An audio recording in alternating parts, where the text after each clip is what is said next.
teams out every Sunday. Fire in our eyes, can't stop our drive. Hit so hard, remind you of 85. We the Bears, monsters of the Midway. Knocking teams out every Sunday. Fire in our eyes, can't stop our drive. Hit so hard, remind you of 85. Take a look, Chicago, you can smell it in the air. There's a hungry team called the Soldier Field going nuts, jumping out their chair. Teams rather be anywhere but here. We don't care if it's below zero. Let it dump a foot of snow, we still gon' break roads. If we win the point flip, we choosing to kick. Cause we got a defense that love to hit. Polarize the link with our smash Valdez. Slicing up teams like Mike Singletary. Forever repping the seat, making Papa Bear proud. Giving Chicago something to shout about. We the Bears, monsters of the Hey, I'm here. Happy Tuesday, everybody. I'm glad to be here talking to you guys about the Bears. Welcome to the Panda and Grizzly Show. I'm Brian the Grizzly here. I am so excited about what we just had happen Sunday morning in London, watching the Bears look like a professional football team, looking like the offense look like we are actually in the 20th century. It's amazing to watch exactly what Ryan Poles kind of envisioned. And as someone who was not in favor of getting rid of Justin Fields and drafting Caleb Williams, I could see why you do it. You're tired of middling around. You're tired of seeing the same thing over and over happening, and you want to be able to throw the ball and have fun playing football the way that we play now in this 21st century. So I totally understand. It was a great game to watch. Caleb Williams looked amazing, 23 of 29. I can't scarf at that. 226 yards, 4 touchdowns, and an interception. But he just looked like he was in command. He made some rookie mistakes. Yeah, sure, that happened. But he just looked like he knew what he was doing with the ball. He knew how to throw the ball. He knew where the guys liked it. He knew what Cole Kmet was. He knew to look off safeties. You need to look at DJ Moore. You need to look at Keenan Allen and then go back to Cole Kmet. He had to look off the safety when he threw that bullet to Keenan Allen. He knew he wanted to get Keenan Allen into the game plan, so he did those things. He knew how to check out of bad plays. I'm impressed with the ball that they've still ran the ball 29 times. So they didn't fall in love with the pass. They did so many positive things. I was just very happy to see that they're playing the right way. They're figuring these things out. I love seeing Cole Kmet leave. You know, has 5 receptions for 70 yards, 2 touchdowns, and 2 long snaps. So as a guy who played tight end and had to be the backup long snapper, it's hard. All right. Going from one to the other, scoring a touchdown, then having to go right to long snap and trying to figure out how do you do that. It's nerve-wracking. And I'm just glad we didn't have to punt and didn't really have to long. It was a short snap instead of the long snap, but he was getting the ball. It's a little high, but the holder's able to get it, put it down. We didn't miss any extra points because of it. So I'm impressed overall with the entire team, everything I saw from this past game. I love seeing Roschon get a chance to get into the game. I think Swift looks like he's really doing some special things. And Caleb started to actually trust his legs. He realized sometimes you can run, even if you're looking for pass first, you can run, extend plays, and get first downs. And it seems like he was putting it all together. I was excited to see what was going on. In the defense, Jalen Jones, number 21, started instead of number 29. Hey, Tank is in here. So yeah, hey, what's up, man? That's all. I'm like, all right, we gotta talk Bears, man. Yeah. But yeah, I was saying Jalen Jones played instead of Tyreek Stevenson this game, and he actually led the team in tackles. At 10 total, he had 9 solo, 1 assisted tackle. He was everywhere. But before he started doing all stuff, Kyler Gordon was everywhere. Before he got hurt, Kyler Gordon was killing it. I mean, his blitzes, his tackles for loss. I think he had 7 total tackles, 5 solo, and 1 tackle for loss. But he was just everywhere. Our defense was playing well. I mean, Austin Booker's getting in the game. DeMarcus Walker might be having his best year as a Bear, just consistently doing the same thing over and over again. He's playing the run as well as the pass. He's to a point now. Well, I don't know if the Bears need to go ahead and trade for Hassan Reddick or doing anything else. I can see that. That's interesting. I mean, they're all holding their own and everything we were worried about, but also I know I wanted to come on here and say it's like it's against the Jaguars, man. I mean, like that's true. No, it is true. So it's like you got to take some of these wins with a grain of salt. There you go. But do you really? Because now I look at our schedule going forward. Mm-hmm. I mean, we have a very good schedule, man. Just saying, a very good schedule. You only could play the teams that are in front of you, right? We looked at the Eagles last year, who won 10 in a row, but they had an easy beginning of the schedule. Mm-hmm. They still made it to the playoffs. Doesn't matter how bad they end up being in the season. They still made it to the playoffs. All you got to do is play the teams that are in front of you. And we look at so the Washington game. So we have a bye this week. The Washington game has now been flexed to the 3:25 game. Ooh, all right, so it's no longer the 12 o'clock game because it's going to be rookie against rookie. The two leading candidates for rookie of the year going against each other. Even though it's in Washington, we have a chance there. We have a chance to win that game. Yeah, that's going to be a good game. That's going to be a really fun game to watch. Like, it really is. But our defense is really, really good. Mm-hmm. So would you be surprised we win that game? No. Well, Arizona's not that good. Could we win that game? Yeah. New England's after that. Yeah. Also, I mean, like, although I said, like, we got to take these wins with a grain of salt, those losses, you know what I mean? Like, those were close. Yeah, they were good losses. Those were close, and they were early, like I said, early in the season. Still trying to figure things out. So okay, that was before they did the whole team sit down with Shane Waldron, So, like those wins against bad teams, but those losses were very close, And I think if they're in the groove they're in now, and they go back and play those games, I think they will win. And, at the very least, beat the Colts. Yeah, at the very least. But yeah. So I mean, we got an easy schedule, man, and that might be what we need. This season, at least this season, you know what I mean? Get everything kind of figured out, get the ball rolling, and then get it going. The aspect in here, what's up? I always appreciate you jumping in here because I always want to see which one you're going to use of Martin. It's the greatest thing in the world. It's literally my favorite thing to see. Literally. Who is that? We still don't know. You have no idea? No, it's been coming on here in Dynasty Pylon. It's awesome. And comes in and always has a different icon of Martin. So it's great. At one time, they changed the icon during, like, he just did a Twitch the day before. It was awesome. That's awesome. That's awesome. Funny. I love it. Funny to say. It's like my favorite thing to tell you. But we can go out and come out of this bye, win the next 3, be 7-2 going to Green Bay. Yeah. That's a reality. That's literally something that can literally happen now. Mm-hmm. Now, if we split with Green Bay, split with Minnesota, and split with Detroit, and now they don't know Aiden Hutchinson, that's possible. That's 10 wins. Yeah, man. I mean, this whole division, it was 5-0, 4-1, 4-2, 4-2.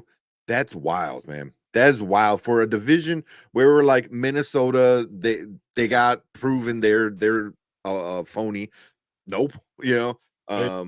Chicago, where a lot of people are predicting they're gonna be like bust or good. They're fighting for it. Green Bay.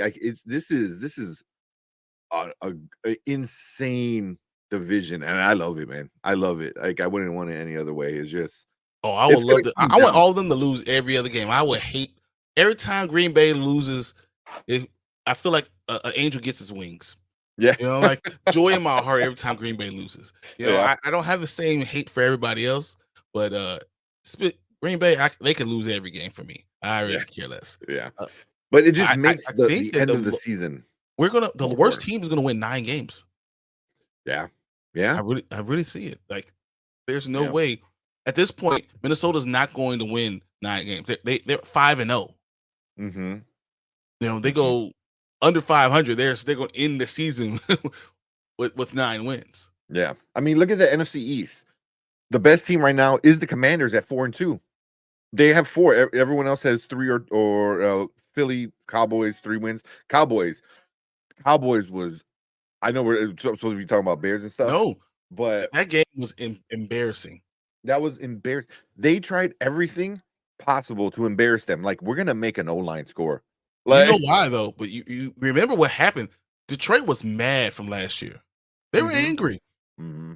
We should have been in the Super Bowl. It was you got in our way. We're going to rub it in. They try to make a point to Dallas.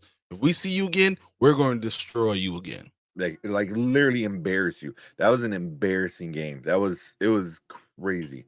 But Giants, they're not doing well. Anytime Daniel Jones is the one you're depending on, it's a bad season, man. Yeah. But the NFL, the South, Falcons and Tampa are both 4-2. Saints and Panthers, Saints haven't won since they beat Dallas. They haven't won since. Yeah. Dang. But the West, which I was thinking, I'm like, okay, this is gonna be interesting. The Niners and the Seahawks are both 3-3. What? I mean, but also the Niners without CMC. Look at what we get. So then you go to the NFC North. I mean, I really, really think one of the teams at NFC North is going to be the wild card team. No, 2 of them. 2? Is that 2 of them? Yeah. So there's 7 teams, right? Mm-hmm. 7 teams make the 4 division teams and 3 wild cards. 3 wild. Damn. I think of the 3, 2 of them would be from the North. Wow. And the other one that don't make it is going to be like half a game out because of tiebreakers. Yeah, right at the end. Mm-hmm. Yeah. I mean, it's gearing up that our division is going to be the division, at least this season. But I mean, think about Chicago, Detroit on Thanksgiving. That game is going to be epic now. That's going to be so big. That's going to be so big. Can you imagine we get to that game and say the Bears are 8-3 and Detroit's 8-3, and we're doing it to see if one of them can tie Minnesota for the lead in the division. Yeah. And after that game, they say the Bears are 9-3, they could be top of the division with 12 games into the season, but only a half a game lead. Everyone's so close. Yeah. I mean, it's going to come down to, like you said, those tiebreakers. Because right now Minnesota and Green Bay are the only ones that played each other. And Green Bay is that division game down so far. So yeah. Well, I mean, down to like I can't wait to this week. This week is going to be great because doesn't Minnesota play Green Bay this week? They're on our bye. I believe that they play each other. Yeah. Hold on. I gotta run upstairs real quick. Go ahead. All right. So, as I said, Minnesota and Green Bay play each other this week, and that's going to be a huge game. I can't wait to see. What is it? It's I'm sorry. They play the Lions. Minnesota plays the Lions this week. So they already played the Packers. They beat the Packers. Now they play the Lions this week. So the Lions without Aiden Hutchinson, that's going to be a very interesting game because if the Lions can win that game, now they brought Minnesota back down. We will all be within one game, 4-2, 5-2, 5-1, 4-1. Like we'll all be within a game, and that's what we're looking at. And my question now is, are we really playoff contenders, or doing this bye? Do we need to get Brian Pace to start doing something? Does he need to be looking to really solidify this offensive line, or the pieces that we have that are coming back, are they enough? Now, I look at it. We look at this last game we just had. Offensive line looked pretty good. This is the best I think they've looked in a long time. with Nate Davis obviously not in the lineup. He is on the bench. I don't think they need to have him travel, honestly. Braxton Jones is still Braxton Jones, but he's not great pass blocking, but he gets in the way, and he hasn't given up many sacks this season. I believe he hasn't given up any sacks by himself. Tevin Jenkins, when he's on, is tough. Coleman Shelton is not a great it's not a great center. He's just not. But he calls out the protections and he gets them going the right way. Matt Pryor has looked really, really good the last 2 games. He knows what he's doing. He seems like he's working well with Darnell Wright. Darnell Wright, besides his false starts, looks like he's getting it back together. He's figuring out what he needs to do. So, do we need to do anything to this team, or does Ryan Bates coming back? Is that enough? Because we're gonna have Larry Borum coming off IR and Ryan Bates, and then if they do come back, do we need to cut somebody in order to make room? Obviously, it's not gonna be Doug Kramer because he's not just a backup center; he's also our fullback now. And our power I. So I think Doug Kramer has now put himself on the team in a place where we have to keep him. Do we then pull off Byron Coward? Does he not travel because he doesn't play very much? And when he does makes a lot of mistakes. I'm thinking that some of the stuff is going to kind of have to be figured out. I wonder if we need to find any more people. I think offensive line is still a place that we can look at. Is a 3 technique, a backup 3 technique, because Zach Pickens has been hurt this entire season. Chris Williams hasn't been doing that great. Do we need to find a backup 3 technique? That's a good question too. I think we're pretty good at wide receiver. I think we're pretty good at tight end. Running back looks great. But do we need to figure out a way to solidify this offensive line? I think we do. I don't think we have enough. I would love to go out right now. Matt Pryor is both the backup left tackle and right tackle. Even with Larry Borum coming back, I'm not sure Larry Borum is good enough to be our backups there. I'm just not. Pryor staying. So as of right now, Matt Pryor, though he's right guard, right? He's also the backup left tackle and right tackle on the depth chart. Oh. Damn. So what that tells me, it screams to me, first of all, you need to be 10 players deep. Mm-hmm. Okay. So Ryan Bates comes back. Okay. So we have our starting 5. We have Bill Murray, Kramer, Nate Davis. And I think Nate Davis needs to be just a cap casualty. You just cut him. Whatever. Yeah. You let Brian Bates take that spot. That's still 8. Larry Borum takes out one of these swing tackles. That's 9. I would like us to have a good left tackle that could come in and kind of solidify that position too, and help if anything happens with Braxton Jones, he gets hurt or his play starts to dip, we can use him at left tackle. Yeah, there are players out there that we can use. Yeah. Did Williams ever get signed from anywhere? Miami's former center. Oh yeah, he got signed. Yeah. I was about to say, I was like, I know he's. But he had been cheap, right? Because I haven't had a chance to look up his $3 contract. million deal. For 1 year. Yeah. Yeah, that's not bad. I don't know why the Bears didn't jump on that. Well, I mean, the Bears thought that they had everything they wanted, and it wasn't good enough. I hear other people saying that too. I hear the coach talking about that. You're blind, man. You're blind. It feels like Poles doesn't know what he's doing on off the line. I don't know. I don't know, because I think he's smart, but I think because of where he came from, I think he has a blind spot for O-line. And I seen a few other podcasters and online sports people say it.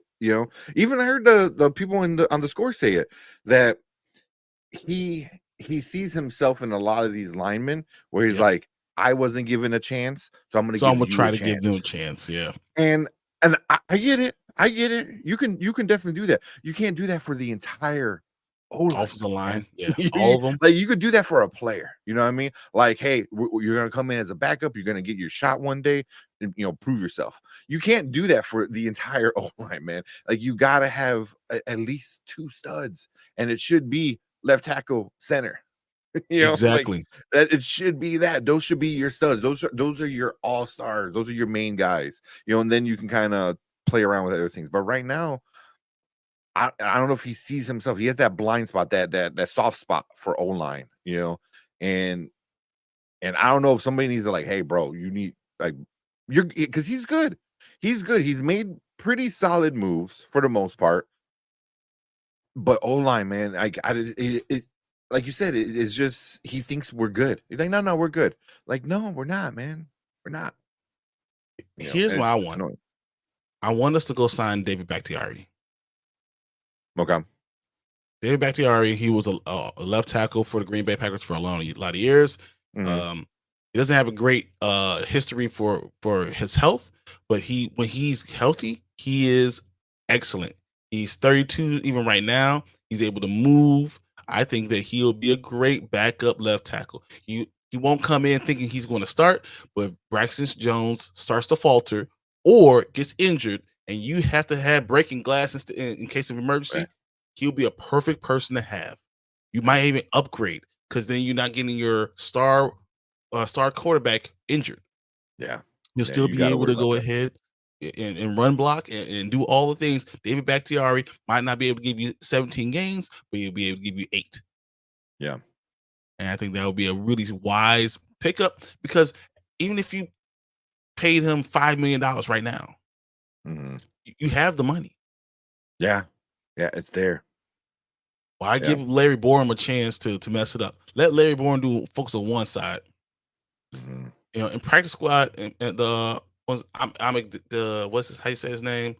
Amigaji. Mm-hmm. Practice squad him. Mm-hmm. Go ahead and let and if you bring in Bakhtiari, you let him be the backup left tackle, and you're good. And I think that really puts a bow around the offensive line. You don't have to worry about as much. Yeah. Like you're not gonna. It's not the greatest O-line, but it's solid enough where it should get you through the season, and you don't have to worry about what's gonna happen with Caleb. And you draft a left tackle next year. Yeah. If next year, if the next 2 years they don't focus on O-line, like because you're good with receivers, mm-hmm, you're good with running backs. You know what I mean? Your defense is solid. Maybe you could pick up, a defensive end, maybe. But your number one focus, number two focus, should both be O-line. Yeah. Like that's, and then number 3 is like, oh, maybe hey, there's a good defensive guy out there. I feel like if you have a great left tackle and a great center, you can find guys that can play guard. You can work around it.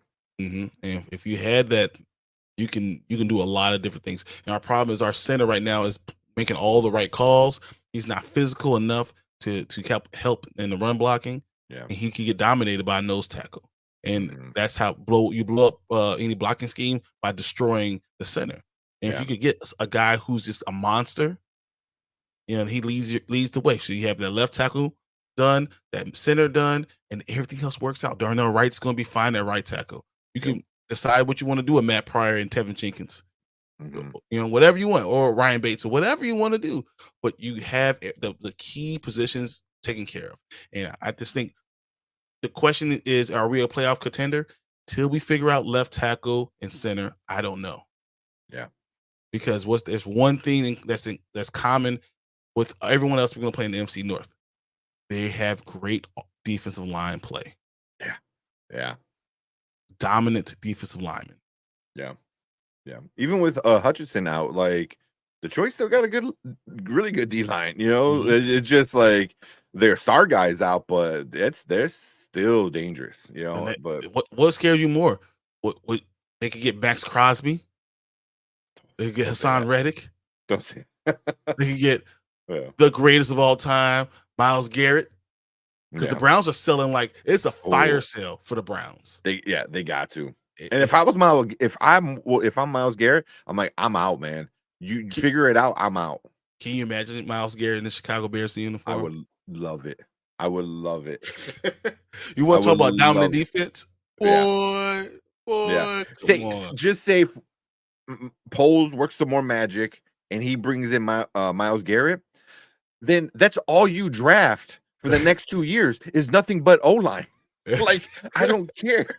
Like, I don't care. You draft nothing but O-line, man. Damn. It's funny because you see Montez Sweat. You saw what he says he's trying to learn how to deal with all the attention on the defensive line because they doubled and triple teaming him. He says, "Yeah, I watched tape of Myles Garrett. That's how I got to figure out how to do it." Can you imagine having Myles Garrett on your team with you? Actually there? Yeah. Oh, I mean, then you don't have to worry about the pressure and getting double teamed because they won't know what to do. Yeah. That'd You be know? scary, man. Sweat and Garrett on the line together. Damn. I would love that. Would be my dream. That's my dream. Honestly, that's what I want. Scary. Give me That would be Dexter. scary. I want Dexter on the team on there with Billings, Sweat, and Garrett. And I'm Yeah. rotating DeMarcus Walker in there with Austin Booker and Daryl Taylor.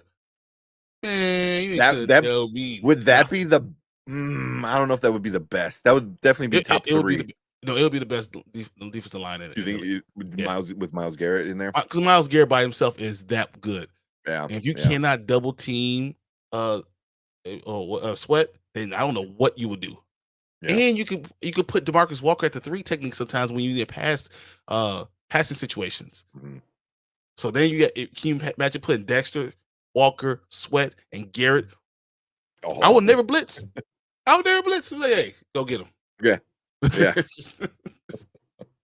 So yeah. That'd be amazing. That would be amazing. Is there any other move that you would like to see the Bears try to, find? Not really, man. I mean, I'm liking the run game. I think if we had a better O-line, I think we would have better runs.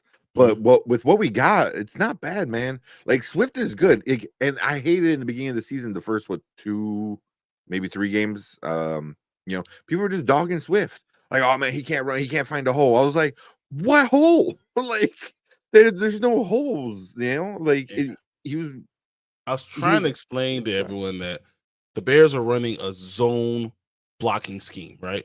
Mm-hmm. And that what that is they look for lighter linemen that can really move their feet, and they try to just kind of create holes and create cutback lanes. Mm-hmm. That's the whole point. You run stretching, you run things that are zones, so you can always cut back and you can find a hole because you make a mistake because you don't keep your hole, your whole blocking scheme. But the Bears don't have those type of guys. They have monsters, right? They have big guys who like to hit people in the face. Matt Pryor is a huge dude. Yeah. Donald Wright is a huge dude. So Tevin Jenkins is a power guy. Yeah. So you really need to be doing power running games. You need to be doing, okay, I'm going to running downhill. I'm going to double team. I'm going to run 46 power, 36 power, where I'm double teaming going to the linebacker. I'm creating holes by power. I'm going to knock you back. Yeah. If you do that, it keeps them from being on their heels, and then also slows down the rush, right? Because you don't know if you're going to run. They have to be careful first, because they have to play the run first on the way to the pass, and they're afraid to get hit. So I'm just saying that changes the game. And to Shane Waldron's credit, the last 2 games he has gone to a more power running scheme. So I'm not here to hate on him at all. I think that what he did has been a genius move. It has worked out very well for all of us. But if you continue to do that, you can go ahead and use play action. That's what they've been doing. Yeah. Taylor's been using play action. Now you get Cole Kmet down the middle of the field. You get Keenan Allen wide open. So you can do that with your schemes where you put them at pistol sometimes and then do some creative stuff. But it all starts with running the ball downhill. Yep. And the only weak part of that is really left tackle. Because he's not a power guy. He's a finesse guy. Yeah. Yeah. Yeah. I mean, it really is. I mean, when we went to the game, that was when they were finally running it, in the middle. And then that's when we finally saw decent runs. And then, the next week, better runs, better. The running has been getting better because, like you said, they're running downhill. They're going right in the middle. They're playing to their suit. And And as much as Shane Waldron, I think, was upsetting a lot of fans because it felt like Nagy again, or who was it we had last year? I can't think of his name now. But Oh, that guy. yeah. You know, because I'm like, why are we running so many screens? Why are we passing the ball 2 times or whatever? That's insane. With a rookie quarterback. It is like third game, second game, something stupid like that. Oh, so to his credit, like, he listened to the team and kind of is getting things situated, which is good, man. Which is good. Like, players need to adjust, but also coaches need to adjust. And not to the defense, to their players, to their strengths. So what do you have? You have to adjust to what type of players you have, and I think that he's done a good job with that. I agree with you. Yeah. So I'm curious to see what else he can do, because now once the offensive players kind of start gaining the trust from the play calling, then you start to able to do more and have a little bit more fun with it, and try some of these weird things. Something like Detroit, what they did was, they had fun with it because there was like, yeah, cool, let's do this. That's what I want to see. I thought it was interesting watching him. Even he's what he's done. He's also our passing book, like the playbook has. He has kind of trimmed it down. Yeah. So now Caleb is not just doing this, knowing the plays. He's trying to master the plays, and then you can add one or two as you go along. But now that you're able to master plays, you know how to manipulate the linebacker. You know how to manipulate the safety. You know where the guys actually want the ball. And then Caleb can even say that one interception I threw, I made a mistake. DJ Moore all week told me back pylon, over the shoulder throw. I tried to float it in there, and it was a bad mistake on my part. But he knew that because he knows the play. He knows exactly what he was supposed to do. That's the key. Sometimes you want your rookie quarterback to know what he's doing. Yep. And it's better to do that instead of going ahead and put too much on his plate and then say, I want you to manipulate the entire thing, and then they get lost in the sauce. Yeah. The same things happen with Jane Daniels. Jane Daniels, they're keeping it, they're running the ball. They're saying you're never going to throw the ball more than 30 times. And he is succeeding because he knows the plays. He knows what's going on. And he's supported by a run game. That's what you have to do with a rookie quarterback. Yeah. 100% agree. So, I mean, now we're seeing Caleb starting to do stuff, and going against weaker teams and being able to master some of these plays on weaker teams just means when you go against some of the better teams, when you go against these division rivals, you're more comfortable. You gain the confidence. Yeah. I 100% agree. Yeah, definitely excited to see what this defense or what this offense can do. But I want to see like you said, these smaller playbook with these more I don't say basic, but it is almost a basic. It's more like we're gonna run these 30 plays, and I want you to master these 30 plays, and we're gonna run in throw put in runs along with it. So you only gotta worry about this. Because then you can go up there and then he could start he was calling the audibles was it this game? And I was like, damn, okay. Like, that's why. So that's the idea of hurry up offense. So they were going no huddle, and everyone's like, how's no huddle better, easier for a rookie? Well, there's multiple ways. Right? One, you keep the defense on the field the entire time, right? So they're getting tired. They have to be ready because you're already set in line. Second, you're giving a pre-snap read to the quarterback. He can figure out what's going on. Then the defense can't be too exotic because you can't pull in these new calls in, right? Yeah. Then it's only about 15 plays that you run out of the no huddle. Yeah. So you've pinned out, you made everything else smaller, so it's easier to read. It's easier to see what the defense is doing. You're getting a tired defense, and now he's also used to running a no huddle offense. Remember, in college, he will get to the play. They'll call the play from the sidelines. He'll look at it and clap his hands, and the ball will be snapped. That's what he's used to saying. So he doesn't have to huddle all the time. Now he knows how to huddle, but getting into that rhythm that he's used to is a smart play. It's a smart thing to do. And pining it down to a small playbook helps him in every aspect. You know, I think Shane Waldron has done a good job trying to figure that out. And I think they're also saying all you gotta do is watch Jaden Daniels to know that's what you need to do. That's what he's doing too. Yeah. Yeah. You know, like seeing them two, you know, obviously, you know, Jaden Daniels got off to a quicker start. You know, but they're both knocking it out of the park right now. Mhm. So, you know, when it's in 2 weeks, right? Yep. Yeah, when they meet, that's gonna be really, really interesting. And I'm like, I'm actually really excited about this game. You know, I know Mark has got Man, me pretty hyped up too. I would love to watch this on stream with Mark and just me yelling at the whole TV. Like, no, what are you doing? Yeah. You know, It would either be him yelling or you yelling. that's gonna be so much fun. But I'm just glad that we're able to look at this and look ahead in the schedule and see. I mean, I can see the 10 wins. It's there without even trying to be too much of a homer. You know, I'm not saying we beat San Francisco. Not saying that we're going to beat any team.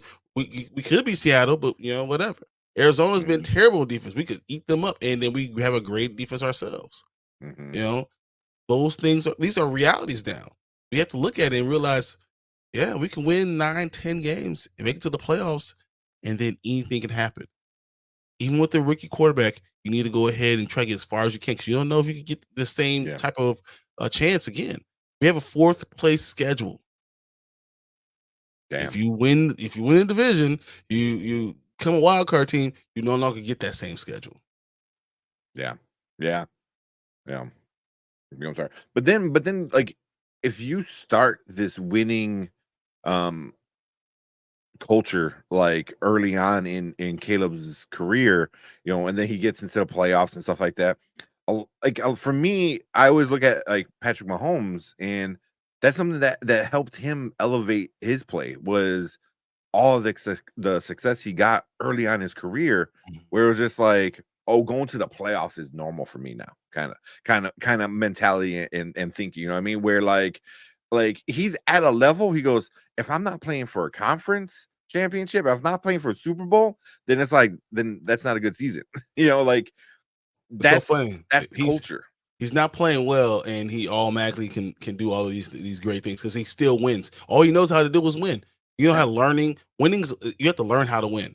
When you've learned and you know exactly how to win, how to pull it off, this is all you know. Yeah. 100%. I just agree with you. I really so do. making sure, you know, and that was part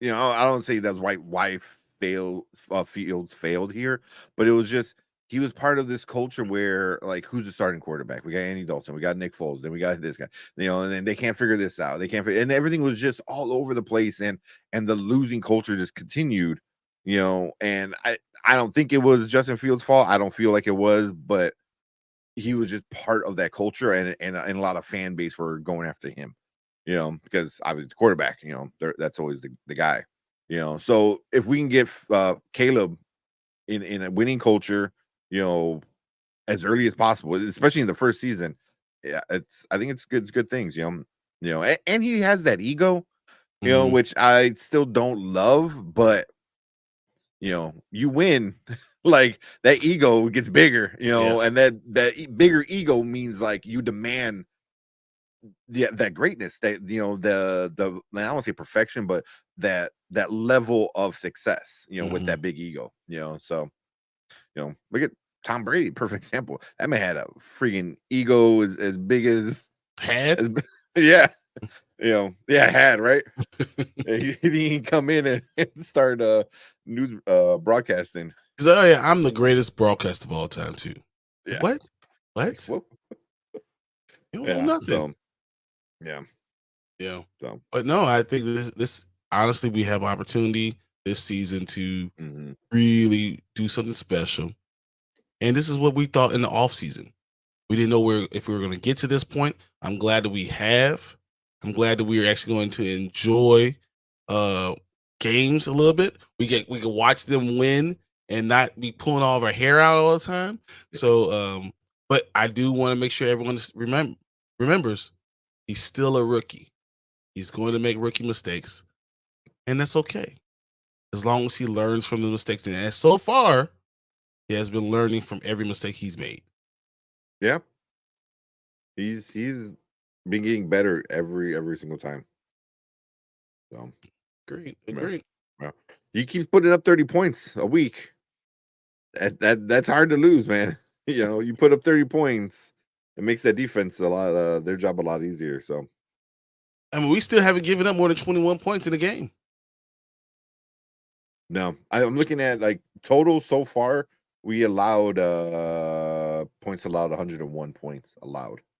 In the division, that's the second because like the Vikings only allowed 76 points, which is crazy. But compared to like other teams, like that's one of the best in our conference. But Just in our division. Minnesota has one less game than us, though.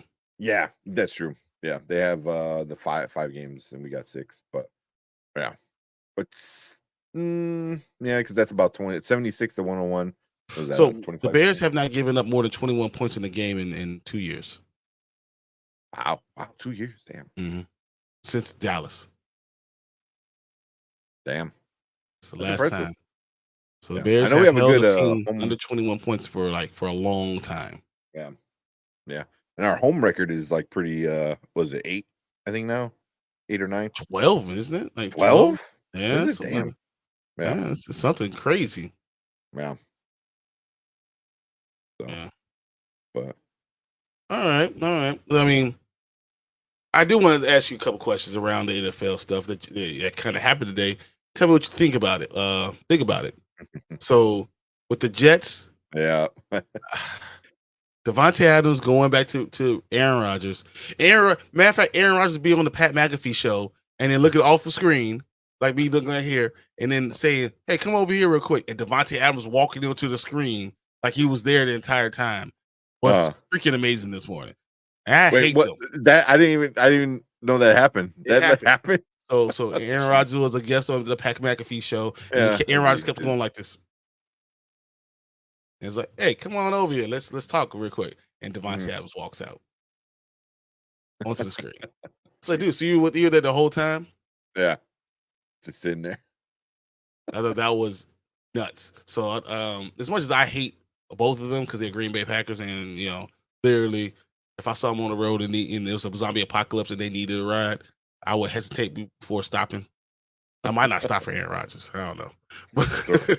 She's at him. Here you go. Exactly. Good luck. I thought that was a really cool moment. I don't think the Jets need him. I don't think that's that problem they have. Yeah. But it is what it is. Aaron Rodgers is doing what he wants, so I'm not going to say anything about it. The Jets are going all in. They got rid of Robert Saleh.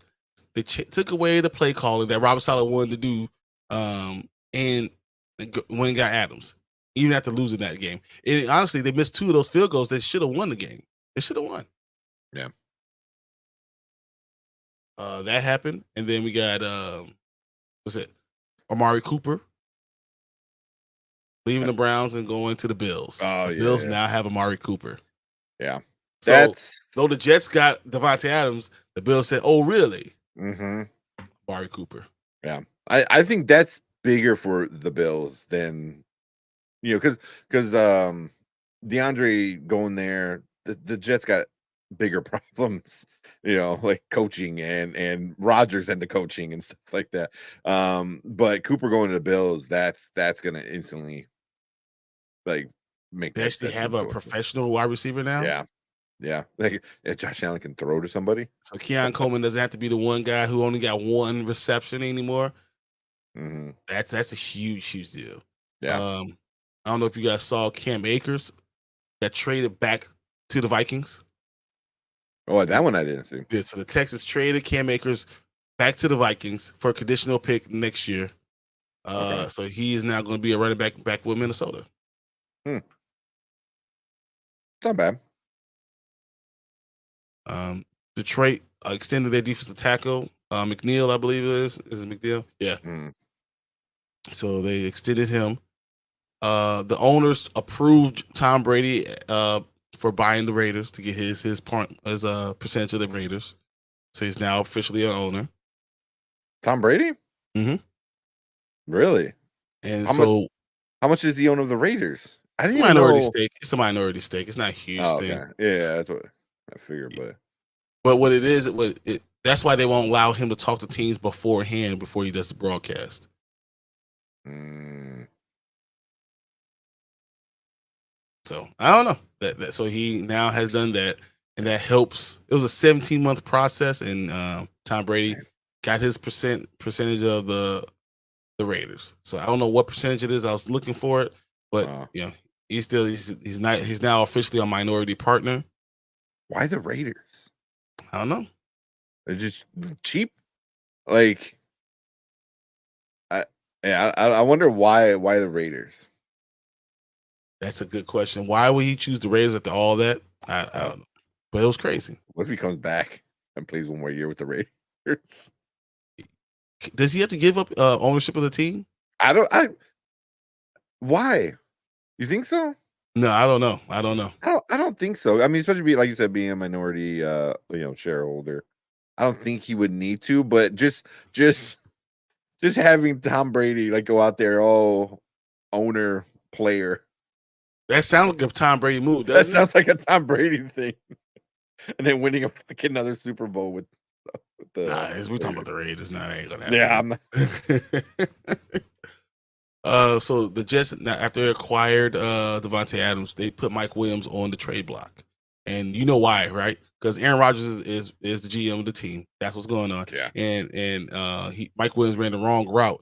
That's why Aaron Rodgers threw the interception at the end of the game. Yeah. It's supposed to be a outbreaking. So it should have been like a 15-yard out, and he ran it like a flag route, and that's why it looked like he threw it behind him. And he didn't throw it behind him; he threw it like it was an out route. Where it was supposed to be. Yeah. And that's why the interception happened. Yeah, I don't see how somebody can be like, oh, he's a good leader, blah blah blah, but then he throws like guys under the bus, and he's done it for consistently all the time. Yeah, when he was in Green Bay, he did a lot. So I was just like, bro, like, man, he's the worst. Like, literally, he's the worst. In other news, the Steelers are giving Russell Wilson first team reps, and they're trending towards him starting this week against the Jets. Wow. First of all, Justin Fields is 4-2. He had a pretty decent game last week, and I think the team loves him, and they want to fight for him. And it's crazy that they're doing this. So I have a question for you. Do you think it's possible that Mike Tomlin is doing this to trade Russell Wilson? Possibly. I was thinking more of because how many more games does Fields need to start before they lose the higher pick? It's 51% of the snaps. 51% of the snaps. Yeah. Okay. So I wonder how much of this is upper management, but like, hey, you gotta let him get some more snaps. The Rooneys don't care.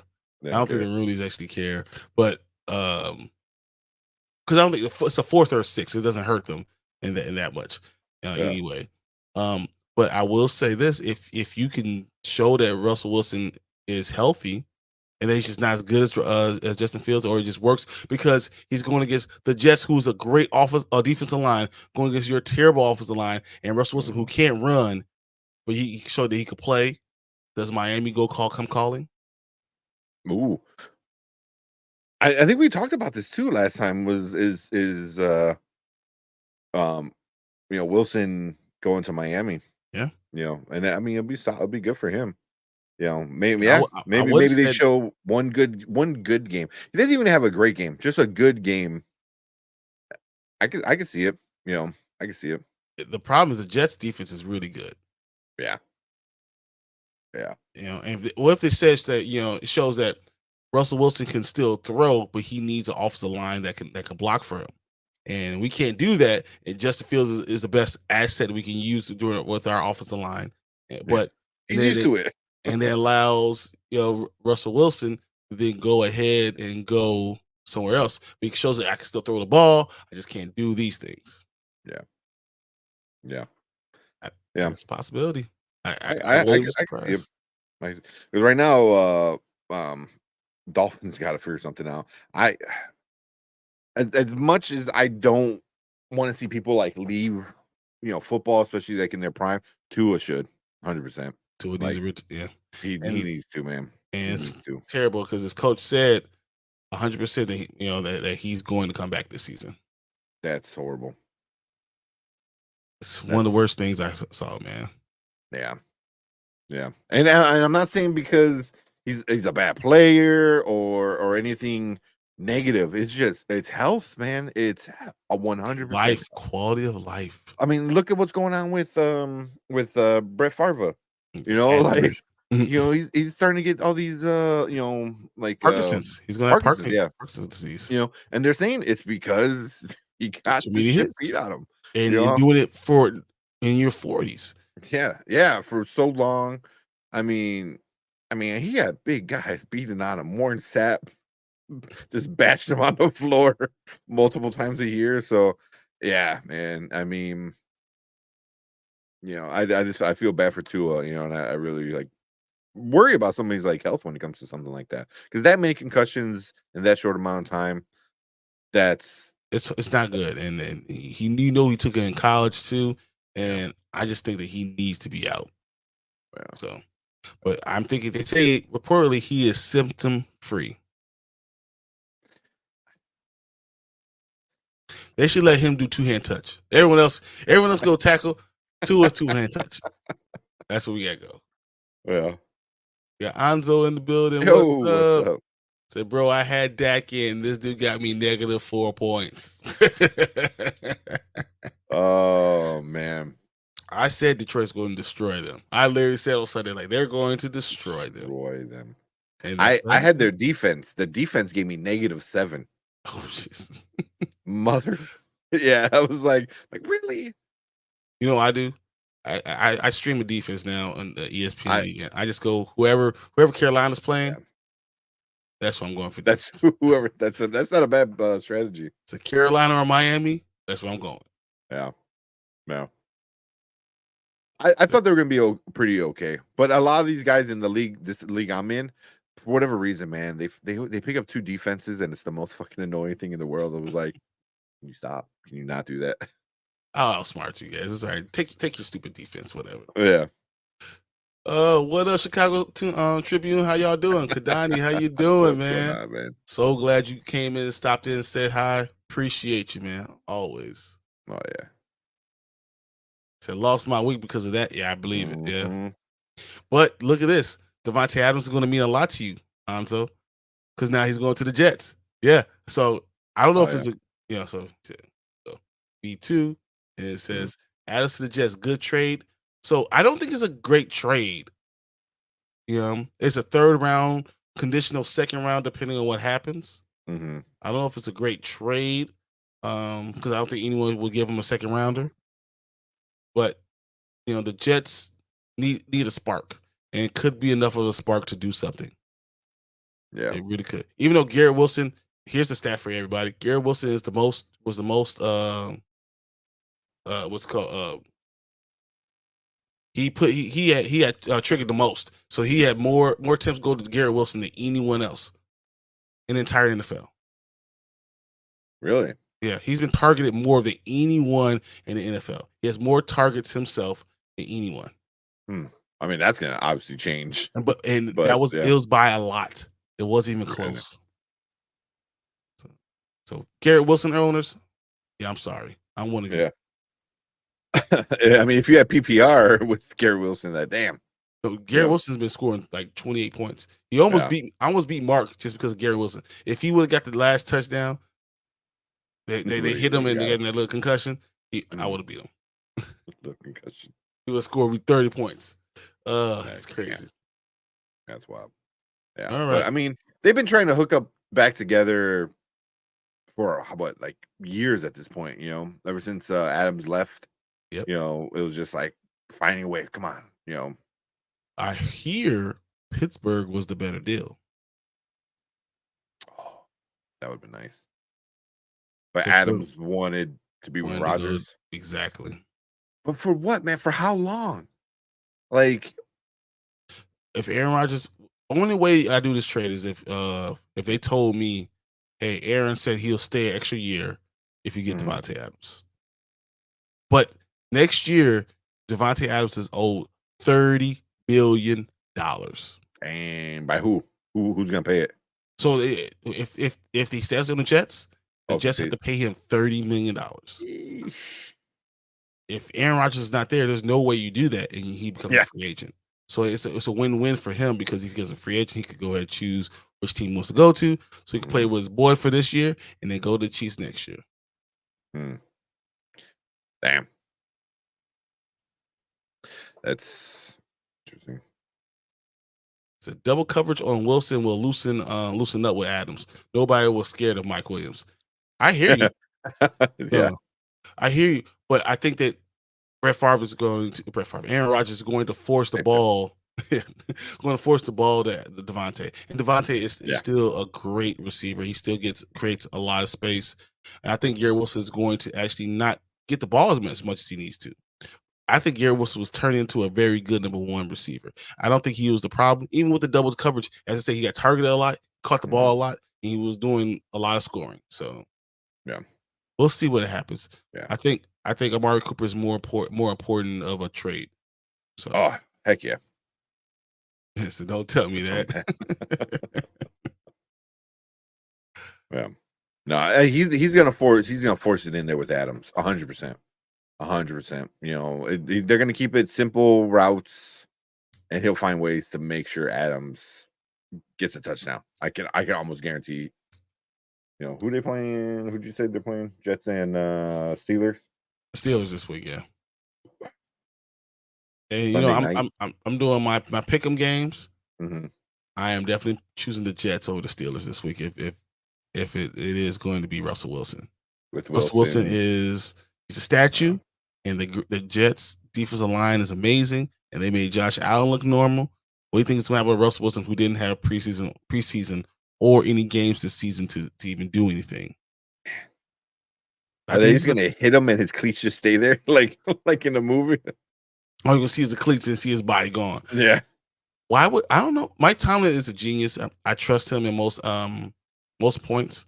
I don't understand why you go ahead and start Russell Wilson. It just doesn't make any sense to me. Yeah. Maybe you're throwing him out there because Wilson doesn't matter. You know, when it compared to the two, he's like, hey, you're going to be the crash test dummy this week. So have fun.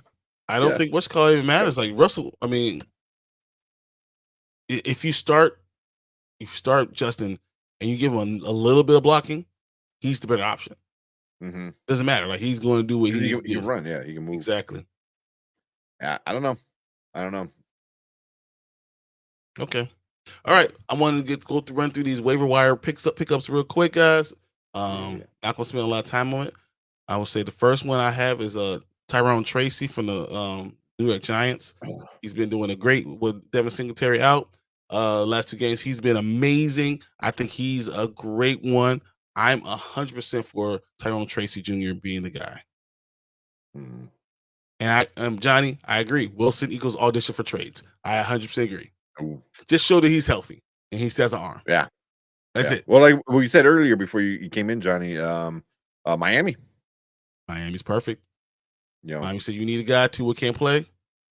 Russell Wilson to the rescue. Yep. Right on. Whatever stupid saying he's going to say. Let's ride. Or what?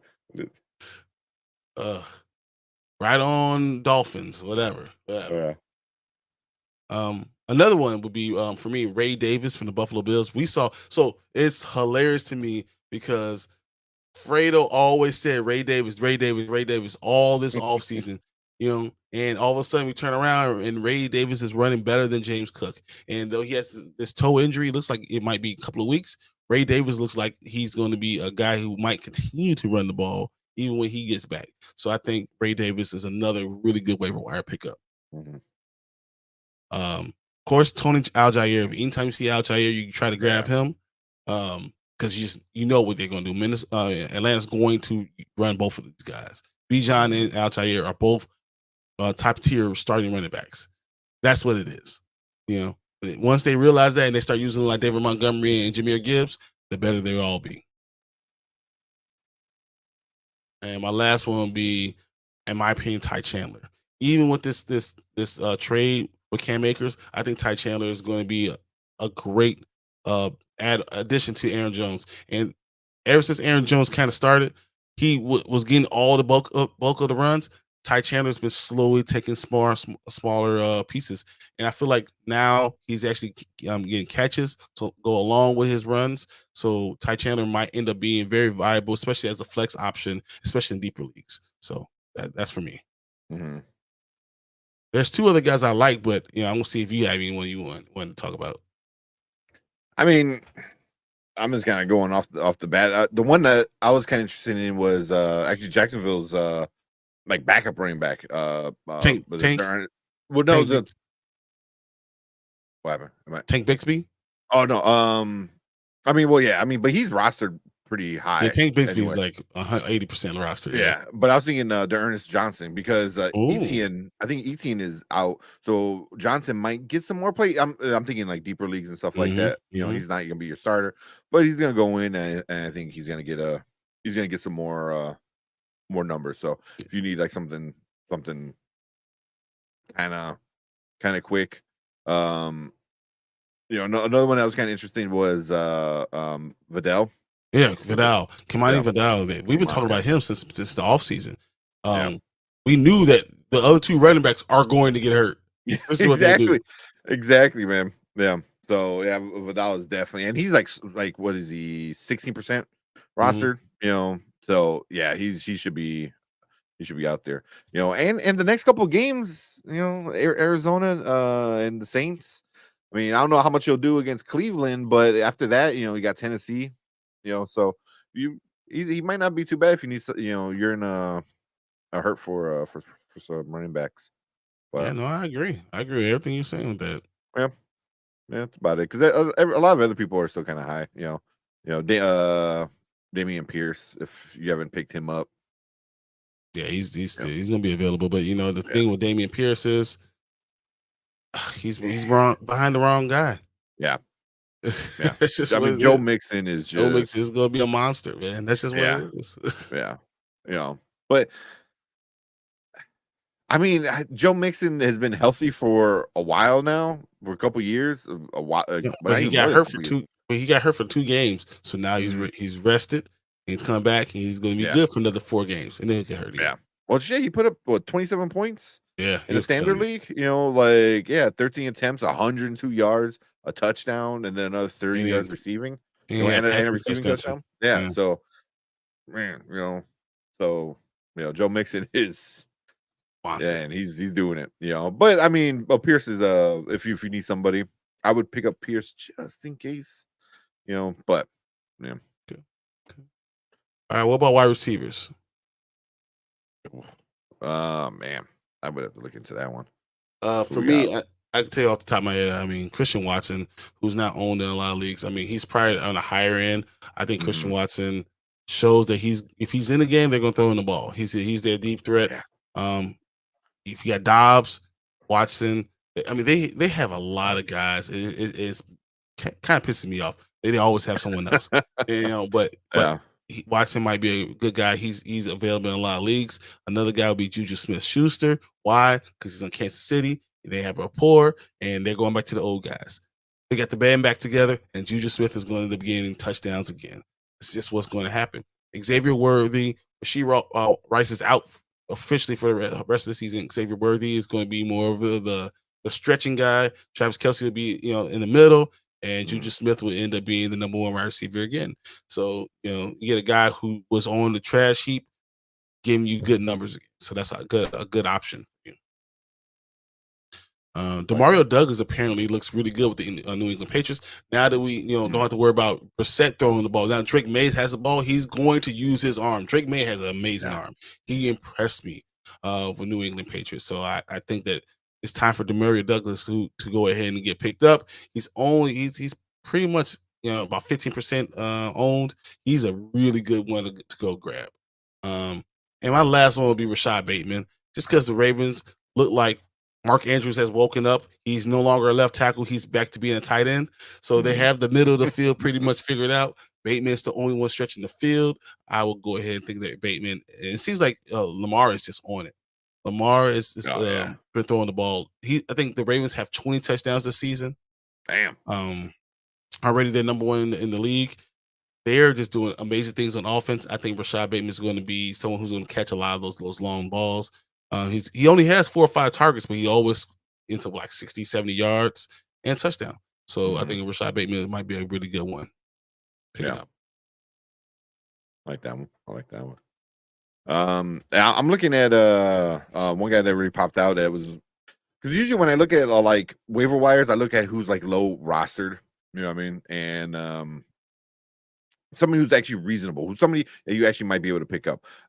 Michael Wilson, you know, for the Arizona Cardinals. Arizona. You know, been pretty solid for the last 3 out of 4 games.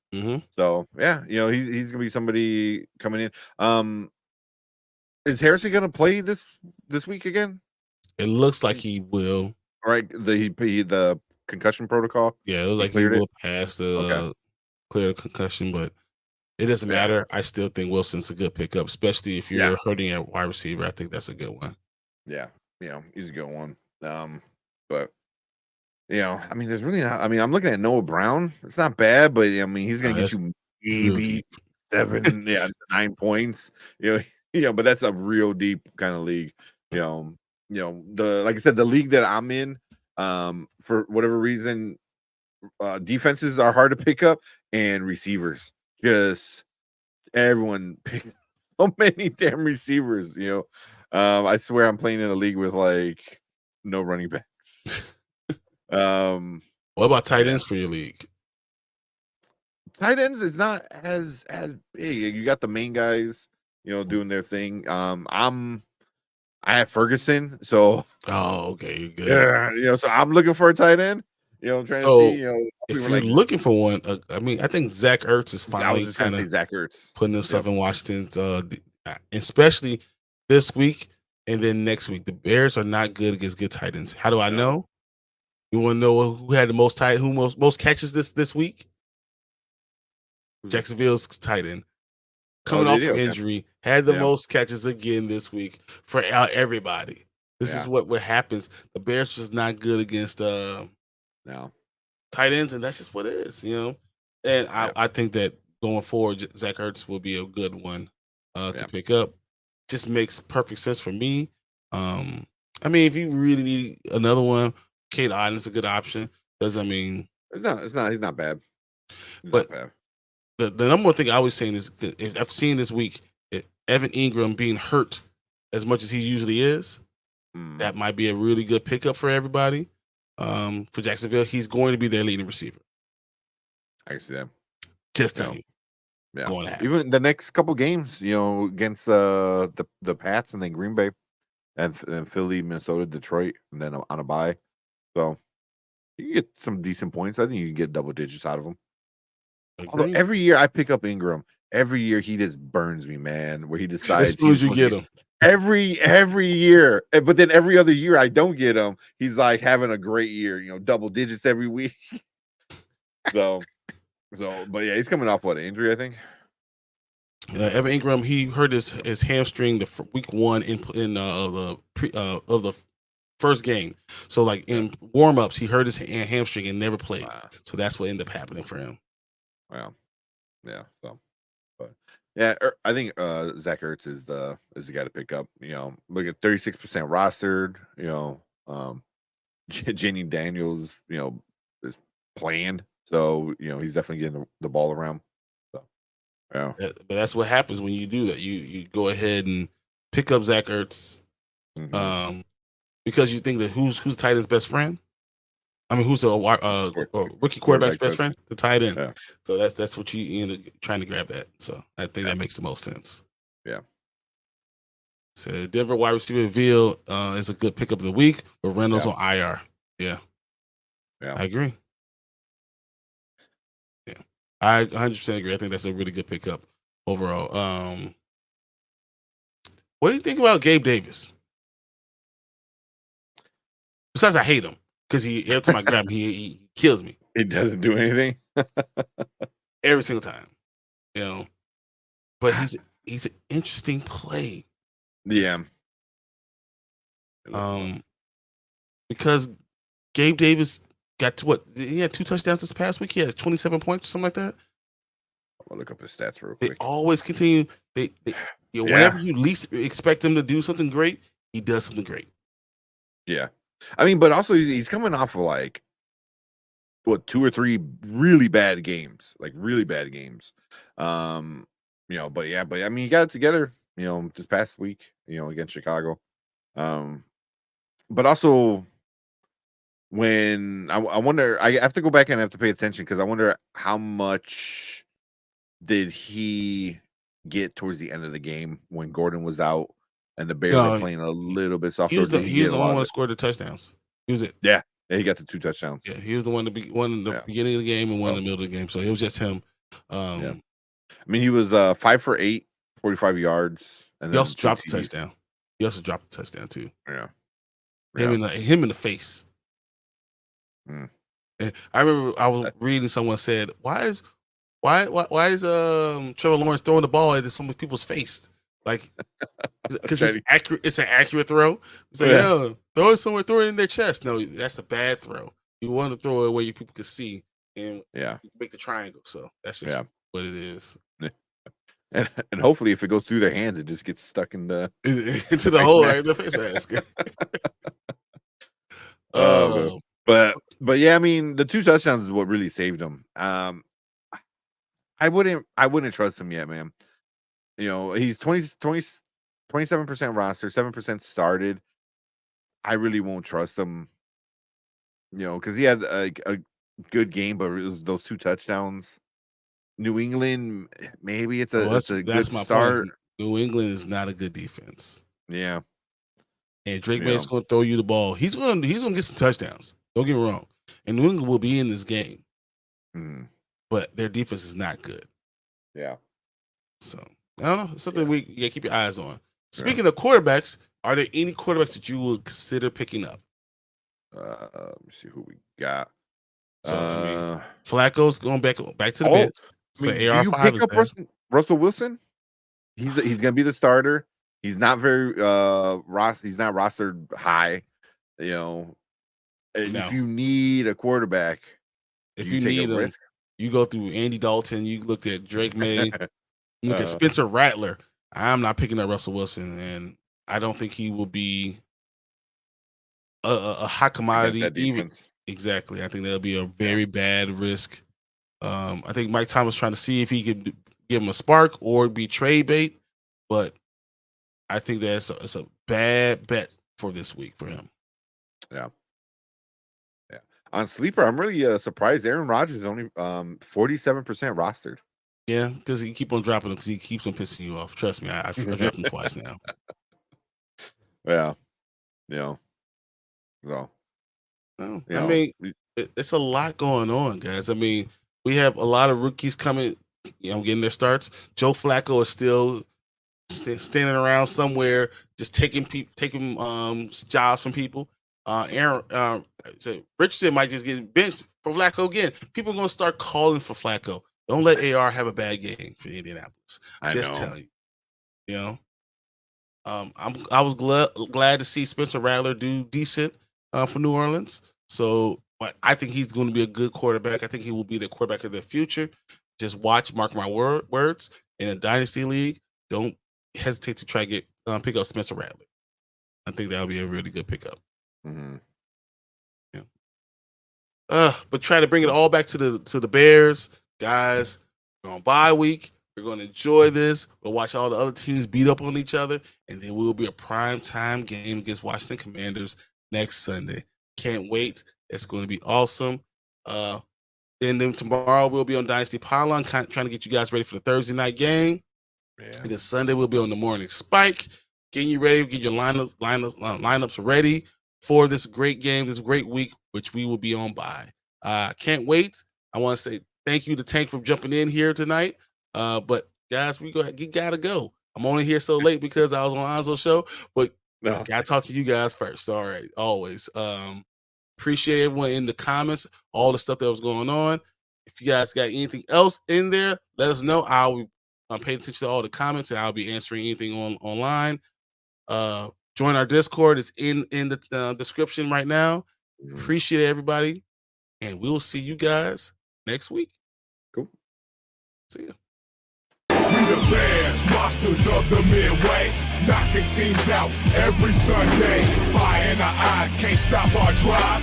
It's so hard, remind you of 85. We the Bears, monsters of the Midway, knocking teams out every Sunday. Fire in our eyes, can't stop our drive.